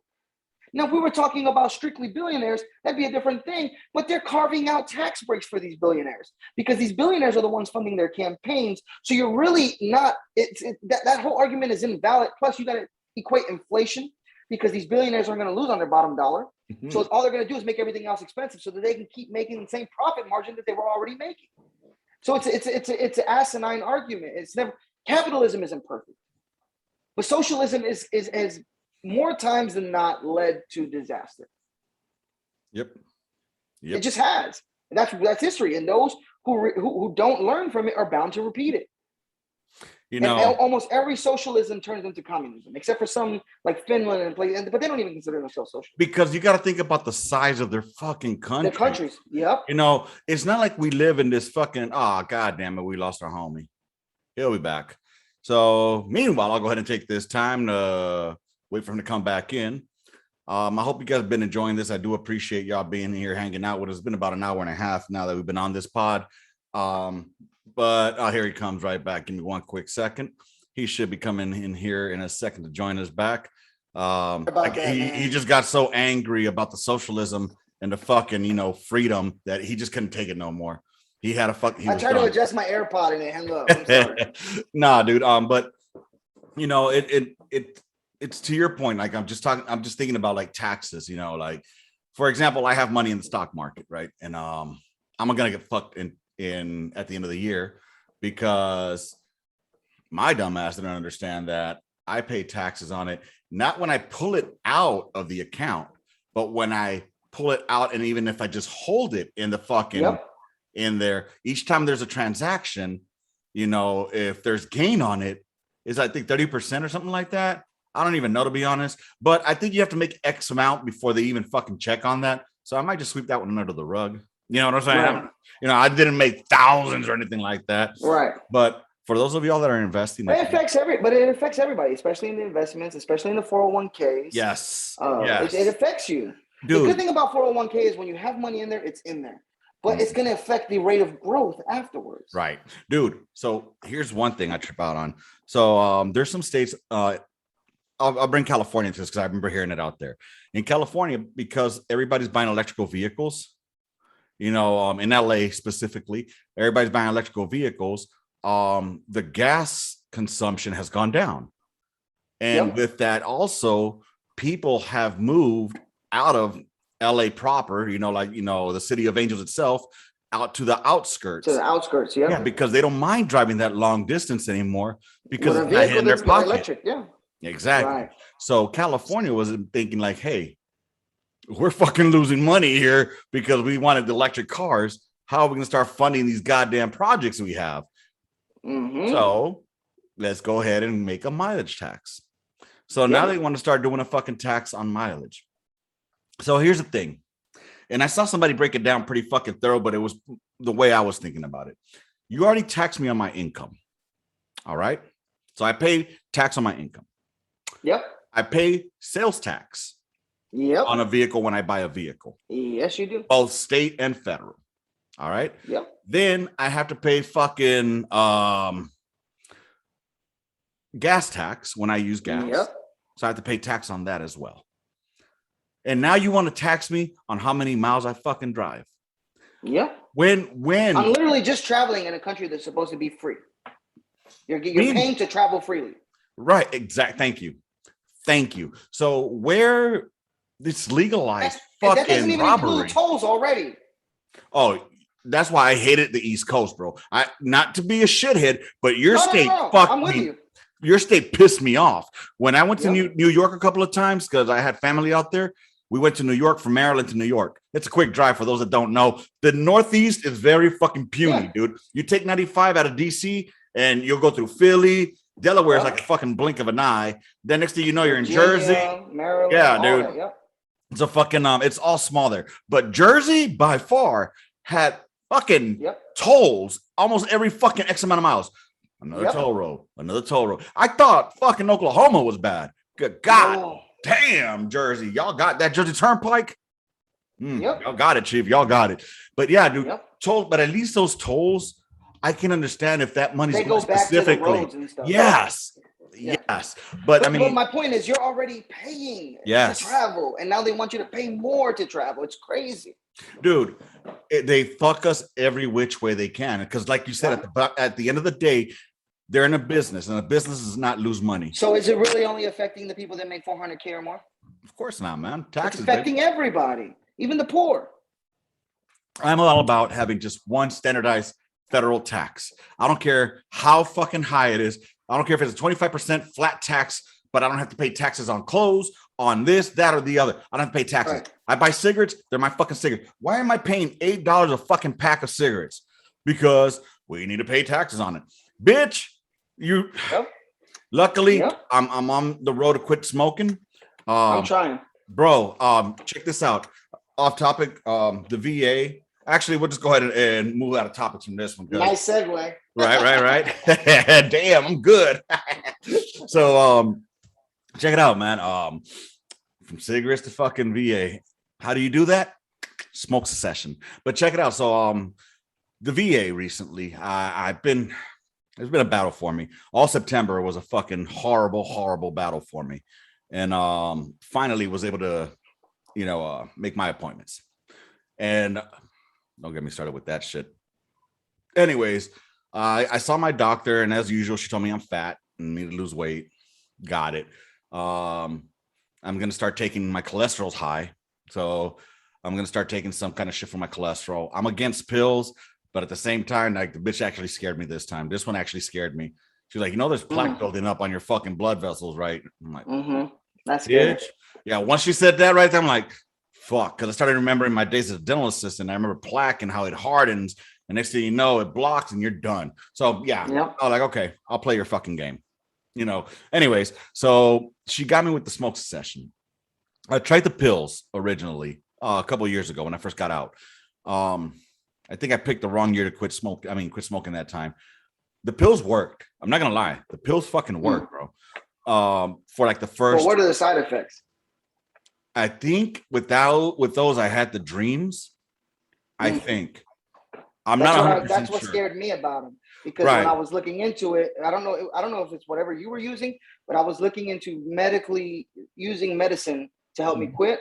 I can't do the nicotine. That shit makes me nauseous and feel sick. Okay. So I was looking at the pills. There's certain pills, and the first thing that it said was nightmares, and I already have that issue. Right. And see, I think that was the one thing that caught me from continuing. But I mean, it did, dude. I'm not gonna lie. Like the first 2 weeks, because I mean, you cut down. It's not a cold turkey type deal. You can still smoke while you're taking them. You know what I mean?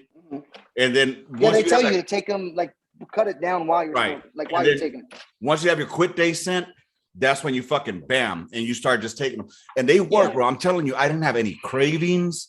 Nothing like that. Everything was fucking good to go. And this motherfucker went outside to go smoke. You already know. Yep. Especially when we're talking about it, my brain is like, get a fucking cigarette. I'm with you. And normally right now I would join you with the craving, but they sent me the nicotine patches.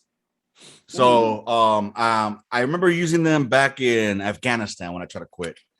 But this time yesterday, I think it's also a mental thing. You got to mentally be ready for it, you know, because that's what happened with the pills. I come from a long line of fucking crack and heroin addicts. Yeah. And that is hereditary. Yeah. And I have an addictive personality. Yes. I really do. Like you can see it with my guns or whatever I get into something, I like dive into everything, no matter what. And it's like, and my brain just keeps, you need something, especially I'm a stay-at-home dad. I can't work.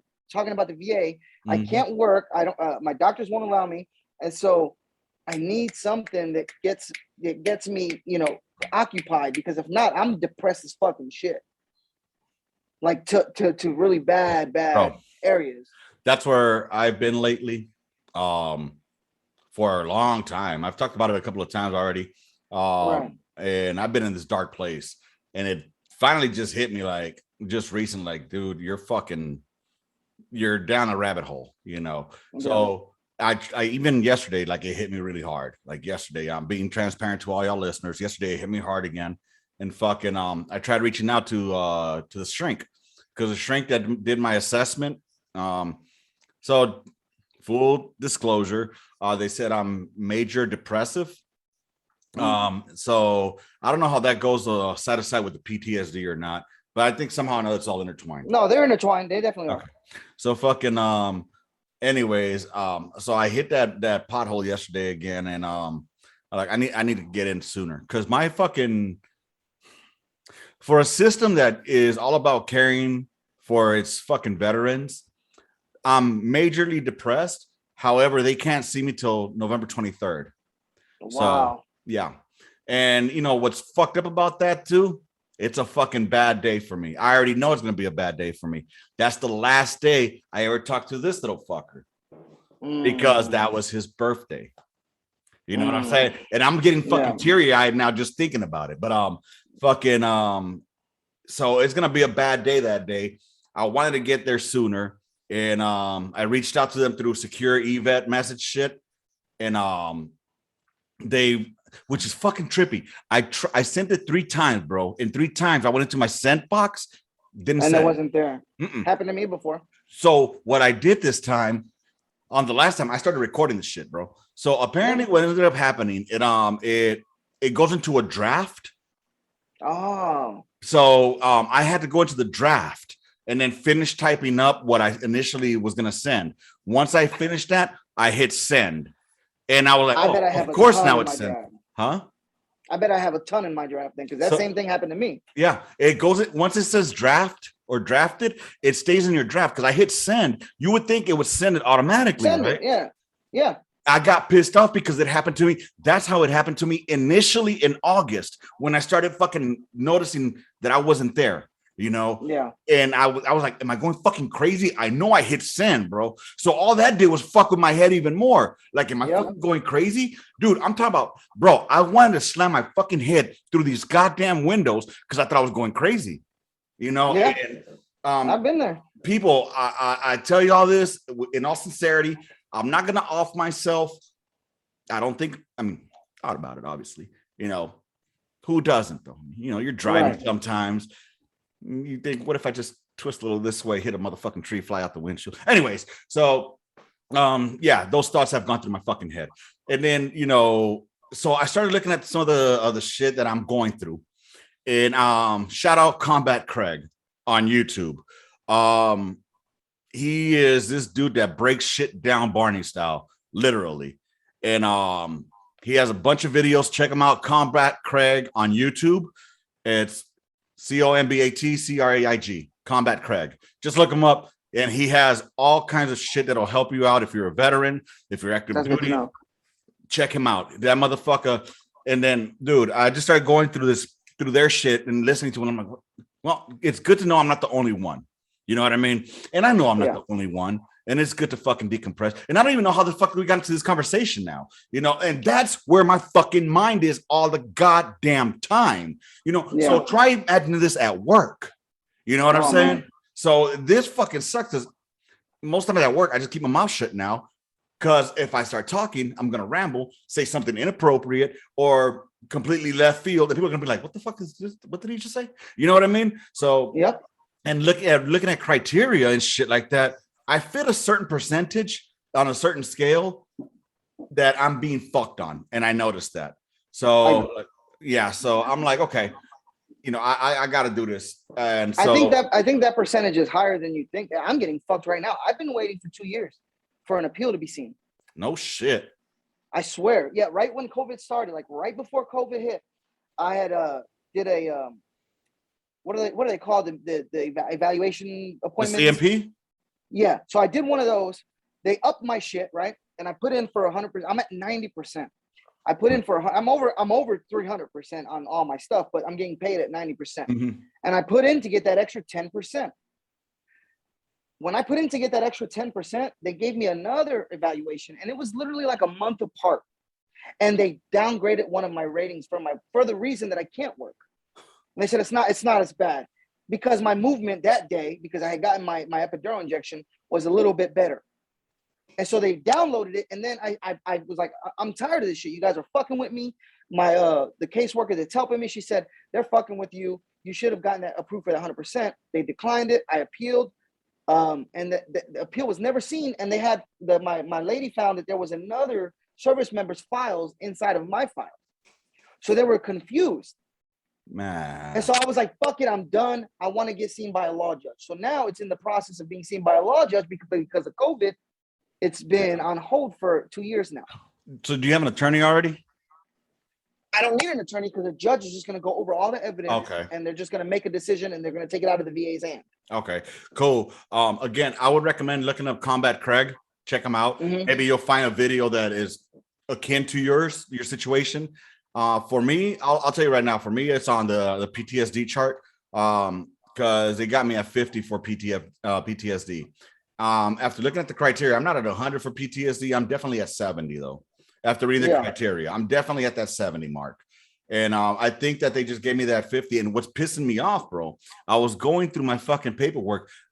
Vets, go through your fucking paperwork. If you have e-benefits, go in there, go into my into e-health vet or whatever it's called. Yeah. And if you have that blue shit, check out your records. All right, for the CMPs and it's under encounters. Anyways, apparently for one of my encounters, I filed for an increase. Mm-hmm. I never filed for any increase. You know what I'm saying? So there's paperwork, and I'm like, what the fuck are they talking about? Because the only times I filed for increases so far is recently this year, because I filed for my TBI, which is, I think, is what's leading me down this fucking whole shit where I'm at. And I filed for a TBI and for some other shit, which nor here nor there. I'll tell you offline about that. But fucking for the TBI, they only gave me 10% on TBI. All right. And I don't know. And it turns out it has to do a lot to do with the VA math because of the whole pyramiding thing. So they're going to give you, they're going to lowball you on one and connect it with another. So for example, like my memory problems or my fucking imbalance. Yeah, exactly. They try to put them together. So I did the exact same thing. Bro, but here's one thing. I don't know how my PTSD makes me lose my balance. I don't know how my PTSD makes me twitch at night. You know, I get the bad dreams, the nightmares, got it, you know, and but when my wife wakes me up from me shaking and twitching at night, that's not from a nightmare. I remember my fucking nightmares most of the time, and I know what they're about. You know what I'm saying? And these are times when she just wakes me up, and because my foot is like shaking or I'm twitching, dude, that's some fucking thing wrong with my motherfucking brain. You know what I'm saying? But according to them, it's not. And then they give you some basic. Well, the thing is, the reason why they lump them together is because PTSD is considered your brain. And that's the only reason why they lump it together. Well, that's the only reason. Yeah. Well, they better find a motherfucking way to fucking up one of the two. Either one. You know what I mean? Because I'm being fucked, honestly. And I fucked myself too, though. I'm not gonna lie. I fucked myself too because I'm the idiot, you know, and I'm sure there's a lot of other veterans like me that are ID 10 tangos, that we have our pride, you know, and we want to continue working. And we want to feel like we're still contributing, and we don't want to rip off the system. At least that's how I felt. You know what I mean? Yep. And now, lo and behold, I'm at the fucking cliff because I wasn't honest with myself back then. Yep. And they're gonna tell you you took too long. You didn't. You should have. They did it with me. Yeah. I was fucking field artillery. I was fucking 50 cal gunner. I used those fucking bullshit earbuds, and I go in for my CMP exam. They tell me yes, you do have hearing loss. You are losing Not service in your connected. left ear, not service connected. How? How is Bro. it not service connected? And it's okay. Don't even fight that battle. Look at Combat Craig. He'll break that shit down to you. He'll break that down. And honestly, they attributed my hearing loss. They said it's not hearing loss. What you have is your TBI. Your Yep. TBI, because of your traumatic brain injury, your brain can't Register. Yeah, it can't register or understand what's being heard, so it's delayed. Yep. Okay, They said the then same why thing. am I only getting rated at 10 fucking percent? You know what I'm saying? That's what it starts Exactly. pissing me off at. So veterans, I'm sure we all have our ways of doing things out there, and I've been a big proponent of, I don't want to fucking take advantage of the fucking system and whatnot. But you know what? Fuck you, VA. Swallow your pride. Swallow Yeah. your pride and get everything you're owed. Yeah, dude. It's not like we didn't earn it or we didn't deserve it. We earned it. Now, are there fuckers out there that are claiming PTSD that never fucking even completed basic training? I've seen it. Yeah. I've seen it. Somebody got rated for PTSD. This funny story. So I was on rear D when I was getting out from my back, when I was getting med boarded, when I was getting retired. A guy literally claimed and was awarded PTSD because he got beat up in the barracks for sleeping with someone's wife. I heard about that. Dude, I heard. are you kidding me? And then, I'm over here picking up body parts and shit, and I get classified with mild PTSD, 50%. yeah, bro. Yeah. So I'm trust me. so mad at that shit. I had a fucking a Joe, Casey Brown. Fuck you, Brown. This motherfucker got retired or got medically. Well, yeah, No, I think he got medically retired. I hope he didn't. But at 80%. This was one of the biggest shit bag soldiers ever. And you know what? Normally, I will say that there's shitbag leadership that leads to a shitbag soldier, right? Wrong. Not always. This is one of those that I needed to chapter the fuck out.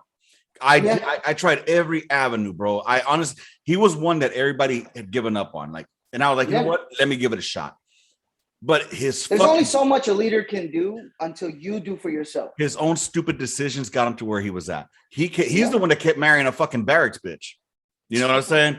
He's the one that ended up, while he was deployed, marrying this dumb fucking bitch from Pueblo. She ends up fucking pretty much somebody that she met at the USO, and fucking, they're on Fort Carson, and then it's idiot. While he's in the process of getting divorced, right? This was the straw that broke my fucking back, bro. Where I gave up on him. We're getting them divorced. I'm taking them step by step. I'm talking about, I'm being a good leader, taking them by the hand. Right. We're going to go to legal. All right, we're going to go ahead and find out. We're going to go to the courthouse. We're going to find out what we need to do. Don't buy anything. Don't do anything. You two are still fucking legally married. Yep. That car is hers if you buy it, guy. He's a fucking PFC, bro. Oh, God. PFC, early 20s. He goes out one day, I guess. He says, Chief, I want to go buy a car. I'm like, I don't recommend you doing that. I can't tell him no, obviously, but right. I don't recommend you do that. Well, you used to be able to. You kind of, but so it got, so I told him, look, man, if you're going to go, take an NCO with you. I'm not in Carson right now. I'm in Texas. I was out here in San Antonio visiting family. So he took an NCO with him. Of all the NCOs he could take with him, he took the one NCO that I've always said should have never been in an NCO position. We had a couple of those. Oh, God. I don't know if it. Oh, anyway. You know who Woods is? He was in my section, yo. Hoagie from Jersey. Oh, my God. From Camden, right? That I saw motherfucker him from the not hood. long ago. Dude was rocking E7. No. Swear to God. On Fort Hood, I saw him. Maybe he was fucking idiot savant. Maybe he was a fucking goddamn a Forrest Gump. I don't know. Maybe he fucking kicked ass on the artillery. I don't know. I mean, the guy was dumb as a fucking rock. He used 2 left gloves. Yeah. Oh. Anyways, so this idiot picks on the dumbest NCO ever to wear that, right? He was worse than fucking Woods. Worse. Oh man. Worse. Because I think Woods at least still may have had balls, being that he came from a hardcore neighborhood. You know, when shit went down, he'd probably be there. I don't know. But this guy came to us from Korea. Hot garbage. Yeah. His TA-50 wasn't in a rucksack. It was in a garbage bag. Anyways, that's how much of an NCO he was. Anyway, so he takes him. I get back on Monday, bro. Again, this is a PFC. I already know this is probably gonna go. Getting divorced. Buys a fucking Super Duty. I think it's some kind of a Ford Super Duty. Oh man. I don't want to know how much he got raped on. I looked at him. His APR like, was probably like 900. Dude, all I know is I saw him and I'm like, why? Why did you buy that? He's like, Chief, it's a truck and I could take it mudding in it. I gave up on him right there. Like, I told you don't buy anything, especially because you're going through a divorce right now. Guess what's going to happen to that truck? Yeah. Bye-bye. Bye. And guess who's going to be stuck with that note? And guess who's gonna be stuck with that credit? You. Yep, exactly. So at that point, that's not like, fuck it. Fuck it. You know what? He started the med board chapter or the med board process. Because That's probably best for him. We were gonna fucking chapter him. That was my plan. I should have. I started the paperwork. You can't once they get you can't in the med board process. You can't chapter them. Yeah. Trust me, I'm tracking. I'm picking up. Trust me, I know that. Because I was already starting the fucking paperwork on him. But well, you can, but the problem is what happens. It's not gonna go anywhere. They both go up to the post commander, and he makes the decision when both processes are done. So the med board and the chapter paperwork got to come together, and then it takes a. You think a post commander gives a fuck? He doesn't. He has to make that decision. That's the only way. So it's not even worth it. Dude, this idiot tried to kill himself by slicing his upper arm. All right. So that's how he tried to kill himself. And you know what's worse? The shrink believed this shit. And I don't think she believed him. I think it's more like, okay, so he's a cutter. He's depressed. No, he played the system. He played the system to the T. And dude, funny story. I had taken him to mental health one day, or behavioral health, as it's called. Yeah. And I'm sitting down in the fucking in the lobby while he's being seen by the shrink, right? So I'm like, scrolling through here, going through Facebook and whatnot, and I'm having a text conversation.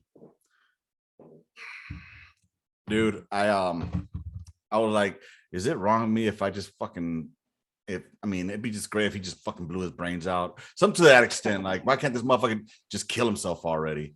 Yeah. Right about that's frowned upon.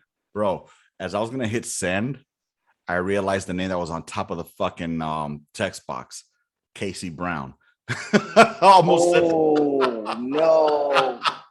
Dude, I was this close to sending him that text message that said, he probably wasn't going to do it, but if you would have sent that text and he actually did off himself, you're getting a charge, man. Oh, yeah.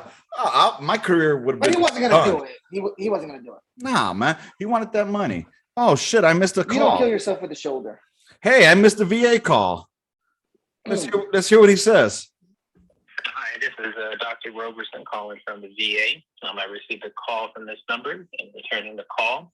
When you get this message, please give me a call. I can be reached at 210. Blah, blah, blah, blah, blah, blah, blah. A call from this number. You don't even know who you're calling back. And that's what pisses me off because I left him my name and my social. I received a call from this number. Can you be any more fucking condescending? Fuck, I hate these people, man. Just for you, I hate them right now. Like, it just makes me mad. What pisses me off is I left them a very specific voicemail with my name and my social. With my social. That way he could at least type and be like, oh, because I know he sees many people. But at least he could review his fucking notes before he calls the fucking number. Do your due fucking diligence. You know what? This is the shit I'm talking about, y'all. This is shit I'm talking about. It's frustrating, man, because you know you're a fucking doctor or a psychiatrist or something. You have a fucking job, and the least you can do is know who you're talking to. That message right there, for me, the way I took it, it was super disrespectful. I received a phone call from this number, so he's not even calling a person; he's calling a number. Yeah, he could have said, "Hey, Mr. Lopez, I'm returning your call. You know, I checked your file. So unprofessional. When something other than they don't get ramifications. They're gonna have their job regardless. Yep. If that was a civilian doctor, they're gonna earn their fucking. They'll be money. more professional. Right. Yep. It pisses me off because I already know what I'm going through. And I think on that note, we're gonna go ahead and end it. You know what I'm saying? Yeah, I'm about to start getting call pissed them back off. and get your stuff. Yeah, I ain't calling them back. They can suck my fucking balls. Motherfucker waited a goddamn day because I called him yesterday. You know, whatever. Fuck them. Yeah. And then they wonder why motherfuckers off themselves. All right. Yeah. Then they wonder that shit. Anyways, dog, I appreciate you being here, man. We took a 2-hour trip from starting from a blackout to sports to fucking a little bit of everything. So if y'all made it through this whole fucking podcast, thank you. And if you could do me a favor, for real, like, sub, or at the very least, fucking comment, send me a death threat. I don't give a fuck, man. Just let's get that algorithm going. All right. I hope y'all enjoyed this shit, man. Go Pack, go. Go Dodgers tonight. Rounds complete. Intermission. Gun line out. Bye, motherfuckers.